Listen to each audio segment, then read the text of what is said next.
maravilhado ter a oportunidade de partir um pouquinho o estudo da Bíblia. Eu gosto de fazer estudos, eu já estudei os milagres de Jesus, 35 milagres de Jesus, já falei 10 aqui no público.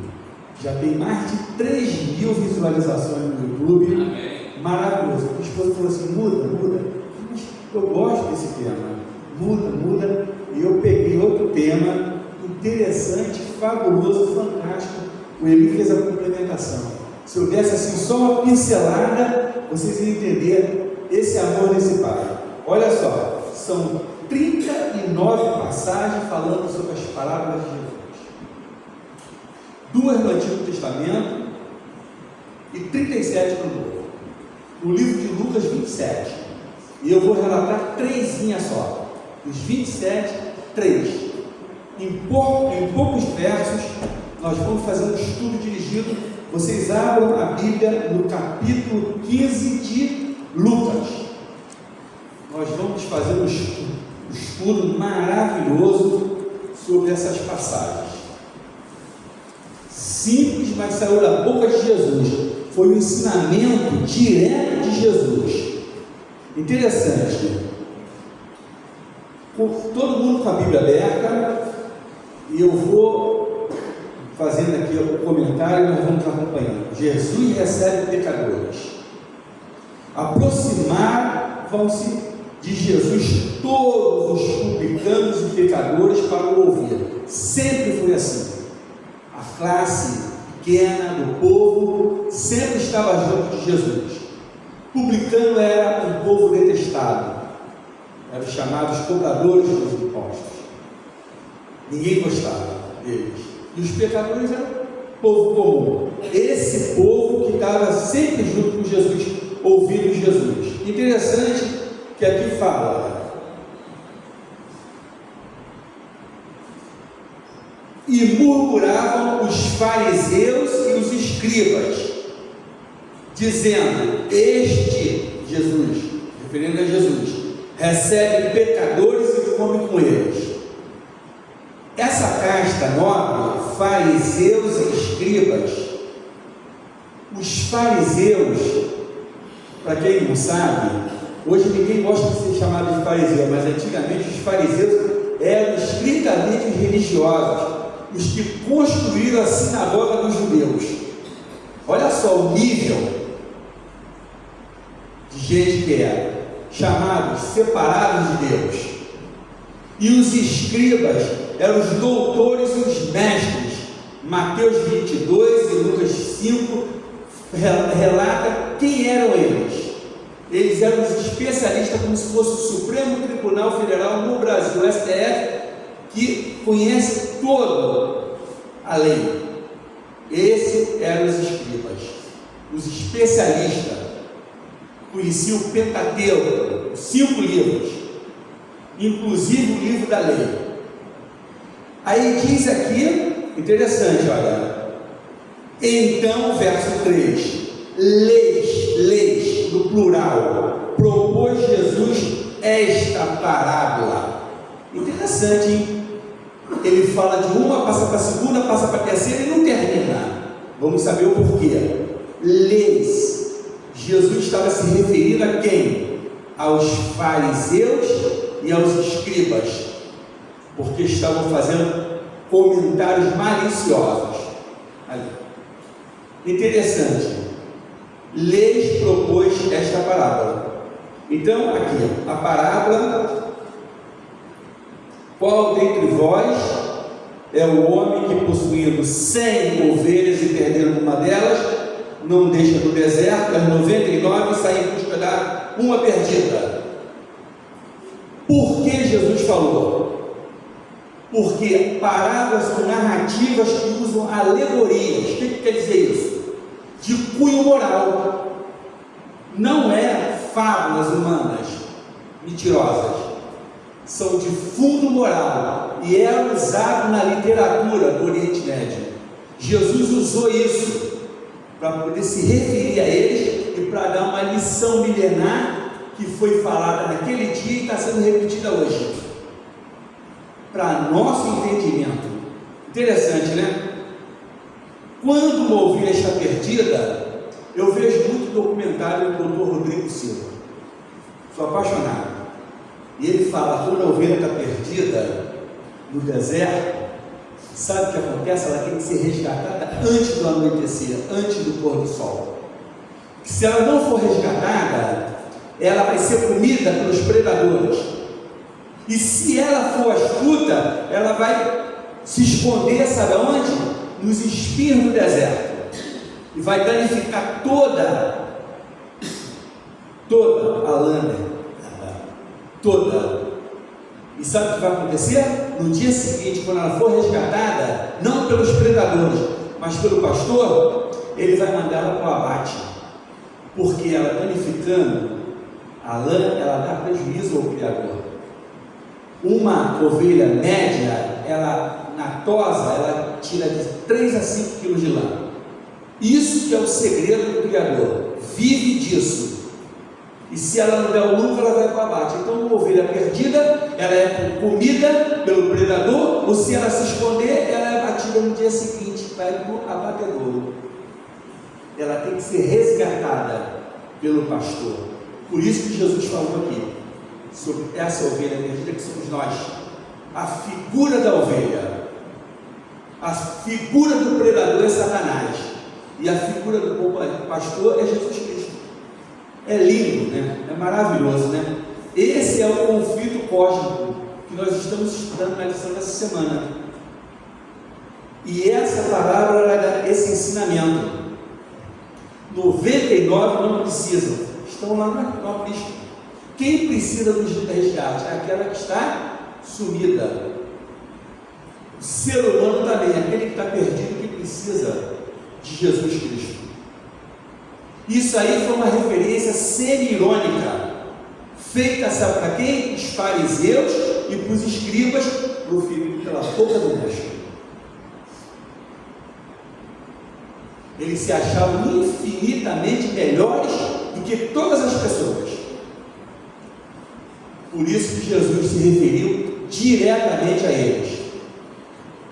Interessante que ela continua, né?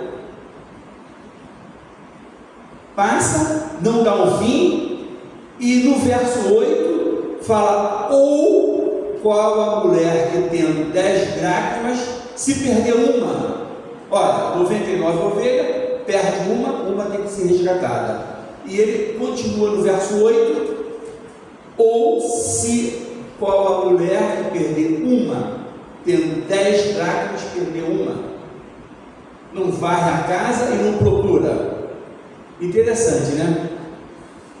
O Dr. Rodrigo, ele fala, historiador, teólogo, arqueólogo, ele fala o quê? Que essa dracma é uma moeda de prata grega, equivale a um dia de trabalho. E interessante, vocês vão saber o porquê dessa palavra, o que acontecia no Oriente Médio. Naquela cultura, há mais de 2000 anos atrás, uma jovem de 12, 13, 14 anos já estava se preparada para o casamento. E ela recebia dos pais o que? Um dote, 10 moedinhas, 10 dracmas. Colocava bem guardado, né? Para que esse dote? Porque naquela cultura eles davam carta de divórcio por qualquer coisa. A mulher deixou de ser carinhosa, a mulher deixou de ser uma boa cozinheira, uma boa lavadeira, uma boa empregada, não tinha muito valor, eles divorciavam-se, pegavam outra, estava ficando um pouquinho mais idosa, trocava uma mais nova. Era a cultura da época. E o pai, sabendo disso, dava 10 dracmas quando ela casava, esse dote, para que ela pudesse retornar para o seu resgatador. Quem? Seu pai, sua mãe, ou um irmão mais velho, ou um sanguíneo, se não tivesse mais velho, um parente mais próximo, sanguíneo, e voltava para a casa dos pais. Se perdesse ao longo do tempo de casamento as moedas, seria arriscado ela ir para a prostituição ou mendigar. Nós temos casos aqui relatados, para a gente entender isso, na Jordânia e no Líbano. Eles fazem muito isso. Depois que vocês dão um Google lá, vocês verem as pessoas idosas, as mulheres, com 5 moedinhas do lado direito e 5 do lado esquerdo, simbolizando o dote quando casaram, a segurança que o pai dava para elas. Esse é o costume das mulheres beduínas. E Jesus mostra aqui que quando ela perde, ela vai lá, acende uma candeia e varre. Porque, segundo os historiadores, as casas não tinham janelas, eram escuras, e tinha que varrer mesmo, porque ela ficava debaixo do pó, debaixo da terra, e se não varresse bem, jamais encontraria. Então tinha que varrer para poder achar. E fala que ela chama as amigas e vizinhas, mas aqui no grego fala que são femininas, mulheres. Ela chamava as mulheres para se regozijar quando achava essa moeda, porque simboliza a festa celestial quando uma pessoa é resgatada. Essa moeda perdida é o ser humano quando é resgatado. Então tem festa, os anjos se alegram nos céus. E interessante que a parábola ela continua, ela dá a primeira, a segunda e dá a continuidade. Diz o verso 11 aqui, capítulo 15, continuou. Interessante, né? Continuou. Por quê? Porque não termina. E no final também não vai terminar. Porque termina com a experiência da nossa vida. Interessante aqui. Continuou, vamos ver aqui. Certo homem tinha 2 filhos. O mais moço que disse ao pai: dá-me parte dos bens que me cabem. Interessante, né? Se nós entrarmos aqui na parte jurídica antiga e atual, vamos ver que isso aqui é uma loucura. Eu tenho 2 filhos, um de 42 e um de 35. Já estou casado, já tenho netas, eu tenho uma casa própria. Se um deles tiver em situação difícil, chegar para mim e pedir a herança dele, o que ele quer dizer? Ele está querendo que eu apresse a minha morte, porque ninguém dá herança em vida, a herança só é em morte, pós-morte. Então aquilo era uma ofensa gravíssima que o mais novo pediu. E fala aqui, interessante aqui, que no comentário fala aqui, olha, e o pai lhes, olha só, no plural, lhes repartiu os haveres. Aí as pessoas ficam, como é que pode? Só o mais novo pediu e ele lhes repartiu. Por quê? Porque ele deu a do mais novo e do mais velho, do primogênito, sem direito. Você pode e deve não dar herança nenhuma em vida, porque ela vai ser distribuída após morte. Interessante que, fazendo um inventário aqui, uma fazenda, segundo os historiadores, de porte médio, de 40.000 dracmas a 75.000 dracmas, 240.000 a 960.000 reais, vamos arredondar para 1 milhão, fazenda de porte médio, para se vender essa fazenda. Interessante. E ele queria a parte dele, achando que ele ia ficar rico para gastar tudo dissolutamente. Mas existem regras e leis dentro da palavra de Deus. Sabe qual é? O primogênito, no caso de uma herança, ele fica com 2/3 de tudo arrecadado. Está lá em Deuteronômio 21, de 15 a 17. Depois os irmãos pesquisem. Deuteronômio 21, de 15 a 17. Numa herança, ele fica com 2/3 mais velho, o primogênito. Ele era mais novo. Então, no caso de uma fazenda aí de um porte médio de R$1 milhão, 500 mil é dos pais. Eles estão vivos.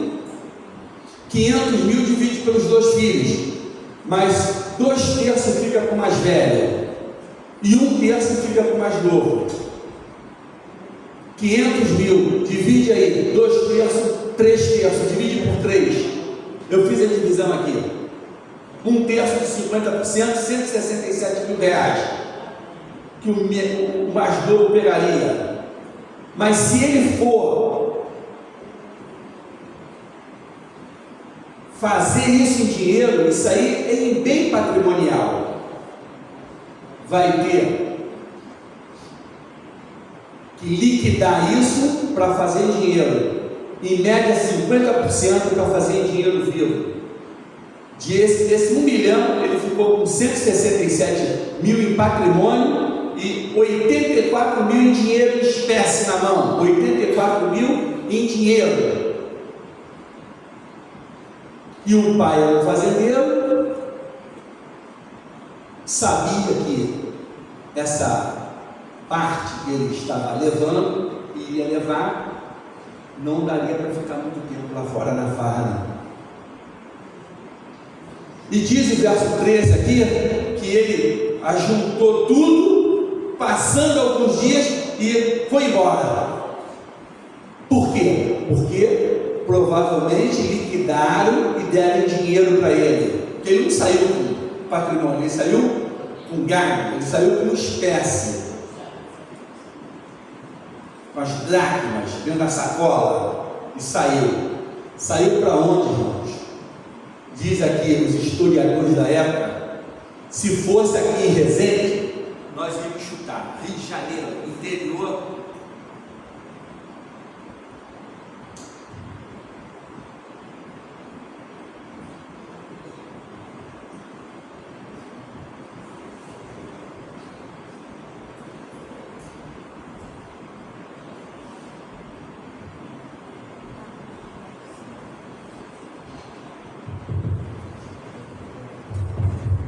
Rio de Janeiro, interior, o indivíduo iria para onde?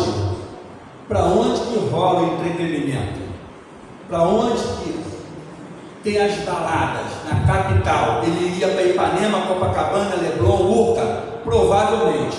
E lá ele foi para onde? Para Roma ou Antioquia, que era o centro cultural e o centro das festas, das baladas. E o pai já sabia. O que acontece? O pai já sabia que ia ficar poucos dias.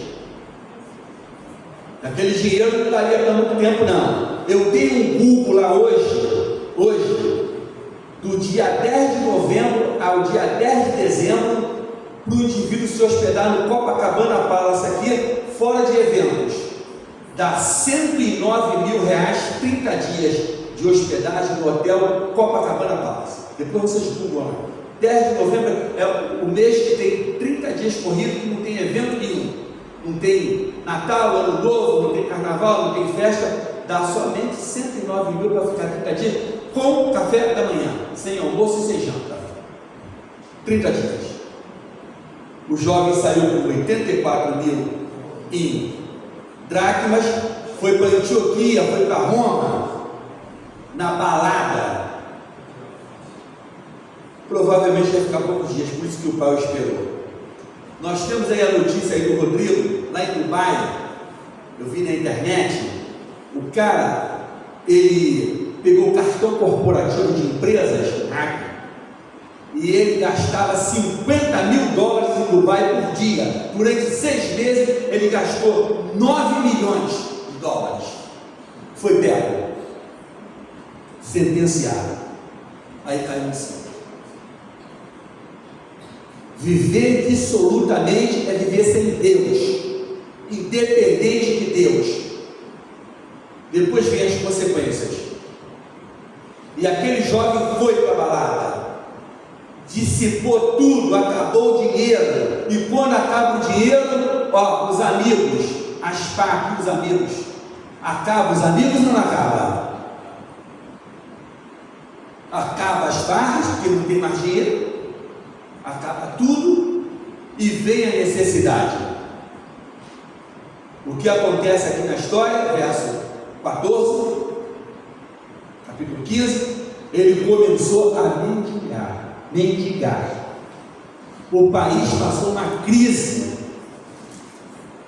e ele se agregou a um chamado amigo. Amigo é o papai e a mamãe, que é amigo, sanguíneos, mais ou menos, mas o papai e a mamãe que tira a gente do sufoco.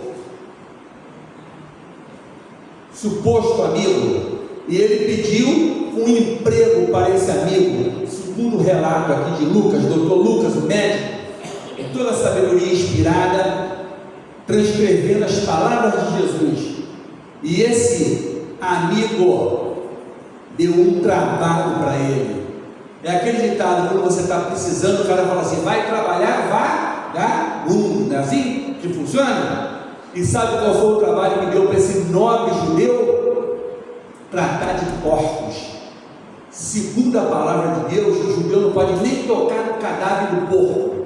E esse indivíduo deu, aí ele se achou repugnante, ele como judeu nobre, filho de um fazendeiro, tratar de porcos. Doutor Augusto Cury, alguém já leu algum livro do Doutor Augusto Cury aqui? Eu já li diversos. E tem uma passagem que ele fala: a maior grandeza do ser humano não são seus acertos, é você reconhecer os seus erros e corrigir a sua rota. É profundo, não é? É um homem cristão, hein? Augusto Cury, psicólogo. E esse jovem aqui, judeu, corrigiu o seu rumo. E ele desejou fartar-se a comida dos porcos. Diz aqui que ele queria comer a comida dos porcos. Sabe o que os porcos comiam? Alfarroba. Sabe o que é alfarroba? É uma planta adocicada da alfarrobeira que João Batista comia. Essa planta é a planta comida dos pobres. E eles dão essa planta para os animais, engordar os animais. E esse jovem judeu queria comer alfarroba. Sabe o que deram para ele? Hein? Lavagem de porcos. Ele falou: não. Eu comer lavagem? Poxa, larguei minha família, peguei minha herança em vida, agredi meu pai, agora nem a comida dos porcos estão me dando, querem me dar lavagem. E ele caiu em si. O indivíduo, quando fica fora do eixo, quando ele cai em si, é a melhor coisa do mundo. Quem ele lembra? Quem ele lembrou? Do papai, né? Quando a gente passa por uma situação difícil, a gente lembra da casa do pai, não lembra? E ele lembrou da casa do pai. Ele caiu em si, o arrependimento. Interessante que ele falou assim: pequei contra o céu. Olha, um homem que foi criado, educado na religião judaica, pequei contra o céu, porque ali fala os mandamentos. O que fala o terceiro mandamento da lei de Deus? Não devemos falar o nome de quem em vão? Do Altíssimo. Por isso que ele falou: pequei contra o céu, porque ele não queria falar o nome de Deus em vão. Amém? Pequei contra o céu. Ele já honrou o terceiro mandamento ali. O arrependimento, o desejo de voltar para casa, entrou no plumo. E ele pensou, diz aqui a palavra de Deus, verso 19: vou voltar e vou falar com meu pai, para ele me tratar como um dos seus trabalhadores. Ele não falou, o pai tinha escravos, trabalhadores e servos, classes diferentes, tá? Escravos, não ganhava nada. Ele falou: não, eu quero ser um dos trabalhadores do meu pai. Por quê? Porque naquela cultura existia 3 níveis de trabalhadores. Ele não queria ser qualquer um, ele queria ser um trabalhador. Existiam os lícios, que eram o trabalhador diarista, ele fazia um trabalho e recebia o dinheiro e ia embora. O diarista. O duro era o servo da casa, ele vivia com a família. E o pai era um trabalhador mais sofisticado, especializado. Ele era tratado como filho e recebia um dinheirinho. Podia sair, passear, fazer compras, ter uma família. 3 níveis de trabalhador. 3 níveis. E ele falou: eu quero ser um dos trabalhadores. Ele pensou, e diz aqui que ele retornou, e antes de entrar nas porteiras da fazenda, verso 20, o pai correu e o abraçou e o beijou. Na cultura antiga, judaica, patriarcal, o rico jamais fazia isso, o fazendeiro jamais fazia isso, o pai jamais fazia isso. Ele teria que beijar o pai, o pé do pai, o pé, e depois a mão. O pai que foi beijado no rosto. Olha a inversão. Na cultura patriarcal, essa inversão. Interessante, né? Como é que pode? O pai fazendo o inverso. Um fazendeiro nobre, rico, ninguém fazia aquilo. E esse pai simboliza o nosso Deus, que nos resgata, nos aceita. A gente peca, a gente pede perdão e ele nos aceita. Sabe por quê, gente? Porque aquele jovem, ele tinha uma família. E a família, diz que a família é a oficina modeladora do caráter. Amém? Quem tem uma família? Oficina modeladora do caráter. Mostra que Deus sempre nos procura. Sempre. A figura daquele fazendeiro é a figura de Deus. E o jovem tinha decorado lá no verso 18, no verso 19, no capítulo 15 de Lucas. Ele tinha decorado que eu vou falar para o meu pai: pequei contra o céu. Não vai falar o nome de Deus, contra o céu, é contra Deus, né? Pequei contra ti, meu pai. Não sou digno de te chamar teu filho. Me deu um dos trabalhos, quero ser um dos empregados. Ele pensou, mas não conseguiu falar, porque o pai estava ali para abraçá-lo.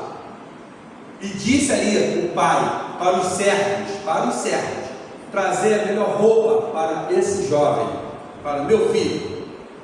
Isso aqui é a justificação pela fé. Deus nos reveste das vestes de Jesus. Por isso que nós, em Cristo Jesus, estamos salvos. Amém.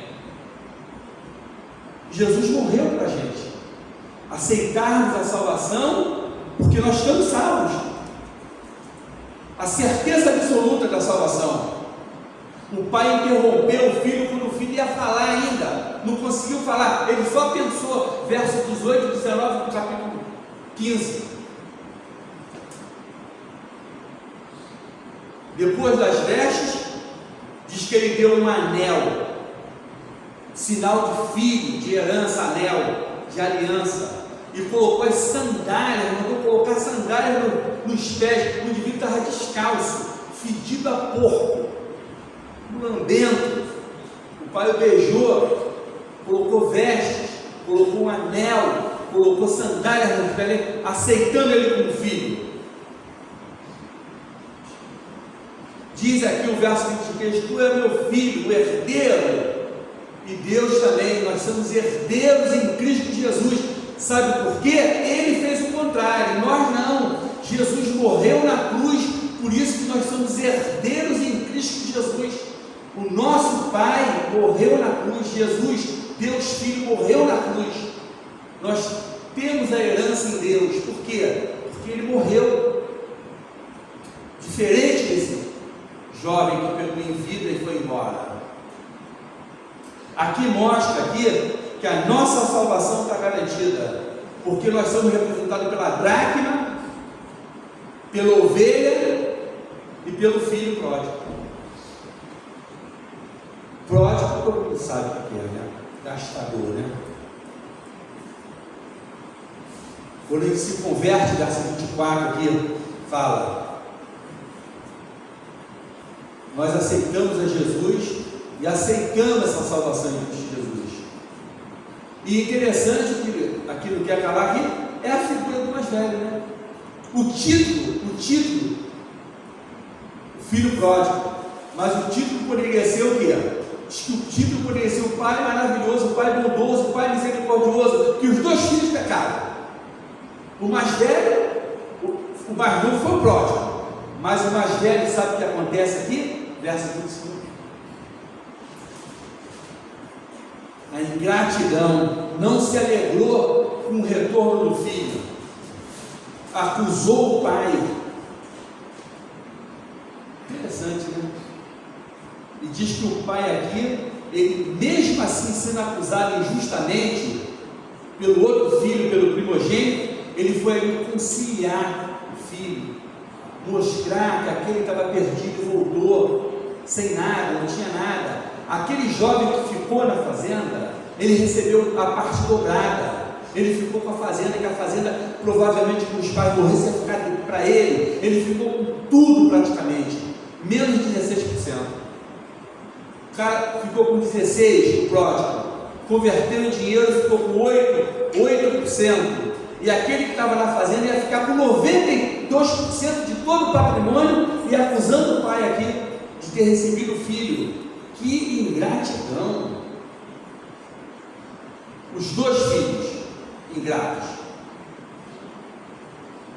O moralista, né, mais velho, ele fala aqui: o teu filho, e o pai fala: o teu irmão.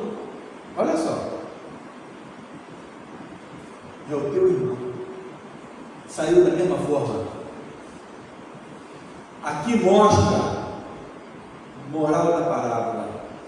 No litígio, na igreja, na casa, na nossa casa, no nosso trabalho, se tiver um litígio, a figura do crente em Cristo Jesus tem que ser uma figura conciliatória. Nunca jogar algo na fogueira. O pai foi o conciliador, mesmo sendo acusado injustamente. E nós temos que ser conciliador em todas as situações de litígio. Mostrar a palavra do Senhor, mostrar como Deus é maravilhoso e como Deus nos resgata. E o verso 31, para finalizar, ele falou: tudo que é teu é meu, tudo que é vosso, a vida, o presente, o porvir, a morte, tudo é vosso, em voz de Cristo e Cristo de Deus. A ovelha, a dracma, o filho, somos nós, a representação viva da palavra de Deus. Nós hoje, há 2.000 anos atrás, aquelas pessoas, hoje nós, e amanhã vai ser outros, mas a palavra continua dando fruto. A vida eterna é nossa em Cristo Jesus, amém? A gente tem que se apossar dessa palavra. A vida eterna é nossa em Cristo Jesus. Diz Jesus: aquele que vem a mim, de maneira nenhuma eu lançarei o quê? As palavras do nosso Senhor Jesus Cristo. É maravilhoso, né? Estudarmos e aplicarmos os textos à nossa vida diária. Vamos levantar, vamos orar e agradecer pela palavra do Senhor. Amém.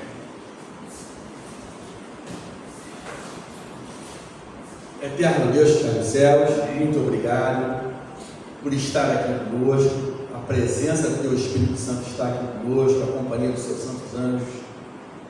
Seja com todos os pedidos que foram feitos. Sabemos que o Senhor vai honrar cada um, vai dar aquilo que eles precisam e aquilo melhor do que eles pediram, Senhor.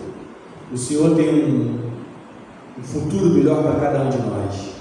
Muito obrigado. Te peço a tua presença pessoal com cada um aqui, com cada família representada, em nome, por amor e pelo sangue de nosso Senhor e Salvador Cristo Jesus. Amém, Jesus.